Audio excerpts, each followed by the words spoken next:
আগরতলা পুর নিগমের 43 নং ওয়ার্ডের উদ্যোগে রবিবার প্রতাপগড় স্কুলে এক অনুষ্ঠানের মধ্য দিয়ে মাধ্যমিক এবং উচ্চ মাধ্যমিক উত্তীর্ণ ছাত্রছাত্রীদের সংবর্ধনা দেওয়া হয়। এদিনের এই অনুষ্ঠানে উপস্থিত ছিলেন বিজেপির রাজ্য সভাপতি রাজীব ভট্টাচার্য, বিধায়ক ভগবান দাস, 43 নং ওয়ার্ডের কাউন্সিলর তথা ডেপুটি মেয়র মনিকা দাস দত্ত সহ অনেকেই। এদিন প্রায় 61 জন ছাত্রছাত্রীদের হাতে এই সম্মাননা তুলে দেওয়া হয়।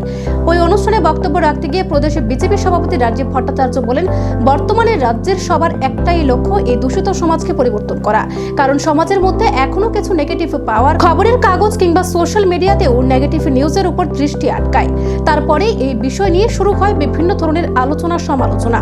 কিন্তু দেখা যাচ্ছে যে মেয়েটি ভালো নম্বর নিয়ে মাধ্যমিক কিংবা উচ্চ মাধ্যমিক পরীক্ষায় পাশ করেছে, তাকে নিয়ে সে ধরনের আলোচনা নেই। কিন্তু যেভাবে দৃষ্টিকোণ থেকে ধনাত্মক দৃষ্টিতে বিভিন্ন ধরনের কাজের পর্যালোচনা হওয়া উচিত, এই ধরনের ধনাত্মক চিন্তা ভাবনা থেকেই সমাজকেও সঠিকভাবে বিশ্লেষণ করা যায় এবং সঠিক পথে এগিয়ে নিয়ে যাওয়া যায়। আর এদিকে ছাত্রীদের এখন বেশি মনোযোগী হতে হবে।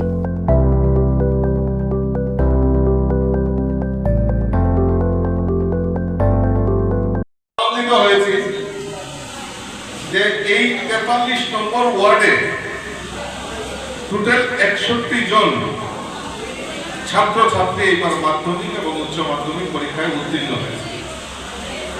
তার মধ্যে উল্লেখযোগ্য সেটা হলো ফার্স্ট ডিভিশনে 18 জন, সেকেন্ড ডিভিশনে 27 জন এবং নর্মাল যারা পাস করেছেন তার মধ্যে 19 জন।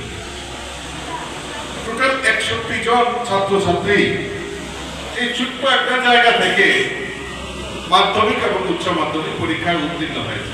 আমি তাদেরকে ধন্যবাদ জানাই। তাদের চলার পথ যাতে সুগম হয়, তারা যাতে সমাজের নাম উজ্জ্বল করতে পারে, আমি তাদেরকে শুভেচ্ছা এবং অভিনন্দন জানাই। পাশাপাশি যেহেতু দাঁড়িয়েছি, দু একটা কথা তো বলতেই হবে, কারণ আমার